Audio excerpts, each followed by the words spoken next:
영화는 대체 무엇으로 만들어지는 걸까요? 멋진 배우? 아니면 탄탄한 스토리? 그것도 맞지만 러시아의 거장 감독 안드레이 타르코프스키는 전혀 다른 답을 내놓았습니다. 오늘 그의 책 봉인된 시간을 통해서 그가 발견한 영화라는 예술의 가장 깊숙한 본질이 무엇인지 한번 파헤쳐 보겠습니다. 자, 이걸 보세요. 첫 영화 이반의 어린 시절로 단번에 세계적인 감독이 됐을 때 타르코프스키는 축배를 들지 않았어요. 오히려 더 깊은 고민에 빠져버렸죠. 성공이 그에게 답을 준 게 아니라 근데 영화가 도대체 뭐지? 라는 아주 근본적인 질문을 던진 겁니다. 바로 여기서 그의 위대한 여정이 시작돼요. 그러니까 이건 단순히 다음 영화 뭘 찍지? 하는 고민이 아니었던 거죠. 예술가로서 나는 왜 영화를 만드는가라는 거의 존재의 이유를 묻는 거대한 탐험이었습니다. 성공 공식을 따르는 대신 그는 자신이 서 있는 이 영화라는 땅 자체를 아예 처음부터 다시 파헤쳐야만 했던 겁니다. 한번 상상해 보세요. 여러분이 만든 첫 작품이 세상에서 걸작이라고 인정을 받았어요. 그럼 이제 뭘 하시겠어요? 보통은 안주하겠죠. 하지만 타르코프스키는 달랐습니다. 자신이 막 정복했다고 생각한 그 예술 형식에 대고 너 정체가 뭐여? 라고 묻기 시작한 거예요. 정말 대담한 질문이죠. 바로 이게 오늘 우리가 따라갈 여정의 심장부입니다. 당시 타르코프스키가 보기에 대부분의 영화들이 따르던 문법은 너무 인위적이었어요. 관객을 웃기거나 울리기 위해서 딱딱 계산된 그런 기승전결 구조 말이에요. 그에게 이건 진짜 삶의 흐름을 왜곡하는 자의적인 계산일 뿐이었죠. 그래서 이 낡은 공식을 깨부수고 완전히 새로운 영화의 언어를 찾아 나서야만 했습니다. 이 둘의 차이는 마치 뻥 뚫린 고속도로랑 구불구불한 시골길 같아요. 전통적인 극작법은 정해진 목적지를 향해 관객의 손을 잡고 쭉 이끌고 가죠. 반면에 시적 논리는 정해진 길이 없어요. 그냥 연상이나 감정을 따라서 자유롭게 흘러갑니다. 타르코프스키는 바로 이러한 예측 불가능한 흐름이야말로 우리의 기억이나 꿈, 그러니까 삶의 진짜 모습에 훨씬 가깝다고 믿었던 거죠. 결국 핵심은 이거예요. 관객을 그냥 의자에 앉혀놓고 일방적으로 이야기를 주입하는 게 아니라는 거죠. 오히려 영화 속으로 관객을 초대해서 함께 의미를 발견해 나가는 파트너로 만드는 것. 이게 바로 타르코프스키가 꿈꿨던 관객을 수동적인 구경꾼에서 능동적인 참여자로 해방시키는 그런 영화였습니다.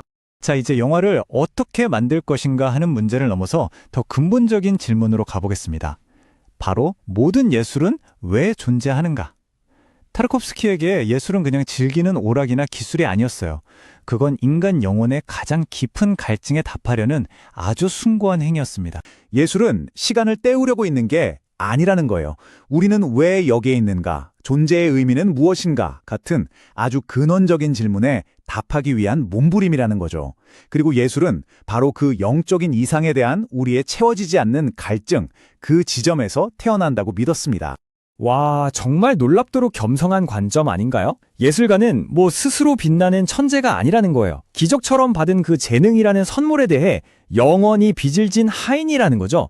이건 뭘 의미할까요? 바로 자신의 재능을 자기 자신을 위해서가 아니라 더 높은 진실을 위해 바쳐야 할 의무가 있다는 뜻입니다. 자, 드디어 그의 기나긴 지적 탐구의 클라이맥스에 도착했습니다. 수많은 예술 중에서 영화를 정말 영화답게 만드는 그 고유한 본질은 무엇인가? 그의 핵심 이론을 살펴볼 시간입니다. 바로 이 질문이 모든 것의 시작이자 끝입니다. 생각해보면 모든 예술은 자신만의 재료가 있을 때 고유한 정체성을 갖잖아요. 조각가는 돌을 깎고 화가는 물감을 칠하죠. 그렇다면 영화 감독의 손에 들린 그 조각칼은 대체 무엇을 깎아내는 도구일까요? 그리고 마침내 그가 찾아낸 답? 영화의 재료는 이야기도 배우도 아닌 바로 시간 그 자체라는 겁니다. 와, 이게 무슨 말이냐면요. 영화는 시간 안에서 일어나는 사건을 보여주는 게 아니라 시간으로 빚어낸 조각품이라는 거예요. 감독은 거대한 시간의 강에서 한 덩어리를 뚝 떼어내서 불필요한 건 다 깎아내고 마침내 살아 숨쉬는 시간의 본질, 즉 봉인된 시간을 드러내는 조각가라는 거죠. 이 추상적인 개념이 구체적으로는 이런 과정을 거칩니다. 먼저 감독은 현실의 시간을 아주 날카롭게 관찰해요. 그리고 그중 한 덩어리를 필름에 포착하죠. 그 다음엔 불필요한 순간들을 미련 없이 깎아내고 마지막으로 남은 시간의 조각들을 섬세하게 결합시킵니다. 그렇게 탄생한 결과물은 단순한 기록이 아니라 생명력을 가진 새로운 시간의 형태가 되는 겁니다. 그런데 이 위대한 이론은 그냥 멋진 철학으로 끝나지 않아요. 결국 예술가의 인간적인 고뇌와 아주 깊이 연결됩니다. 시간을 조각한다는 건 그냥 기술이 아니라 정말 엄청난 무게의 책임을 짊어지는 일이었기 때문이죠. 그에게 예술가는 그냥 직업이 아니었습니다. 온 인생을 바쳐서 응답해야 하는 소명이었죠. 그리고 그 숭고한 소명은 예술가에게 편안하고 안락한 삶이 아니라 모든 것을 내던져야 하는 완전한 희생을 요구했습니다.